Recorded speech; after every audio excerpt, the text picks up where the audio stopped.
एक लेख छपा है, उसमें लिखा है कि औरंगजेब ही भाजपा के नए शिवाजी हैं। उन्होंने कहा है कि अगर खलनायक खत्म कर देंगे तो छत्रपति शिवाजी जैसे नायक भी खत्म हो जाएंगे। हमारे साथ बातचीत के लिए आम आदमी पार्टी के वरिष्ठ नेता और सांसद संजय जी हैं। संजय जी, इस तरीके की बातें कहना कि छत्रपति शिवाजी भी खत्म हो जाएंगे, खलनायक नहीं बचेंगे, तो इस पर आपका क्या कहना है? देखिए, पहली बात तो ये कि एक नकली मुद्दा देश के अंदर भारतीय जनता पार्टी जानबूझ के बना रही है, जिससे देश के अंदर 94 लाख करोड़ रुपए 5 महीने में जो शेयर मार्केट में डूबे उस पर चर्चा ना हो, बेरोजगारी 50 वर्षों में सबसे अधिक है उस पर चर्चा ना हो, 186 लाख करोड़ रुपए का हिंदुस्तान के ऊपर कर्जा है उस पर चर्चा ना हो, 100 करोड़ लोगों के पास खरीदने की शक्ति अपने जरूरत के अलावा खत्म हो चुकी है उस पर चर्चा ना हो, आर्थिक असमानता 100 वर्षों में सबसे ज्यादा है उस पर चर्चा, तो इन मुद्दों पर चर्चा ना हो, इसलिए औरंगजेब औरंगजेब औरंगजेब करके जनता की जेब काटने का काम कर रही है बीजेपी।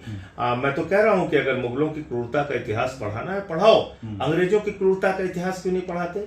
जिनके साथ श्यामा प्रसाद मुखर्जी ने अंग्रेज गवर्नर को चिट्ठी लिखी थी कि 42 के आंदोलन को कुचल देना चाहिए। आरएसएस ने तिरंगे झंडे का विरोध किया था, 52 साल तक इन्होंने तिरंगा झंडा नहीं फहराया। मुस्लिम लीग की सरकारों के साथ, जिन्ना के साथ मिलकर इन्होंने सरकार बनाई। तो आप पढ़ाइए ना ये सब इतिहास, और अगर सब तोड़ना है तो फिर तोड़ डालो। ताजमहल, लाल किला, अंग्रेजों की जितनी संपत्तियां हैं, इसी काम विध्वंसक काम में अगर लगे हुए हो तो लगो इसमें। अरे भाई, 15 अगस्त 1947 को देश आजाद हो गया, उसके बाद इस देश के अंदर जो भी संपत्तियां हैं वो इस देश के 144 करोड़ लोगों की हैं। तो अब उसको लेके पुरानी बातें लेके मुद्दा बनाना सिर्फ मौजूदा समस्याओं से ध्यान हटाने के लिए वो ठीक नहीं है। और भाजपा जब तक रहेगी इस देश में दंगे, फसाद, नफरत, लड़ाई झगड़े यही होंगे, शांति नहीं हो सकती। सर, एक तरफ आप नाम बदलने की राजनीति का विरोध कर रहे हैं, आप ही के सांसद हैं पंजाब के अशोक मित्तल, लोग कह रहे हैं कि अंग्रेजों के टाइम के जो नाम रखे हैं जैसे Bombay high court, Madras high court, इनका भी नाम बदलना चाहिए। देखो, ऐसा है कि मैं तो कह रहा हूं कि अगर इस बारे में अभियान चलाना है तो सब कुछ बदल डालो ना।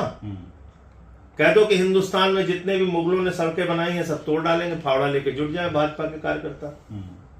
कह दो ताजमहल तोड़ना है, चलो फावड़ा लेके जुटते हैं, ताजमहल तोड़ डालते हैं। लाल किला तोड़ो चल के, जहां से प्रधानमंत्री भाषण देते हैं। क्या क्या तोड़ोगे भाई, क्या क्या तोड़ोगे?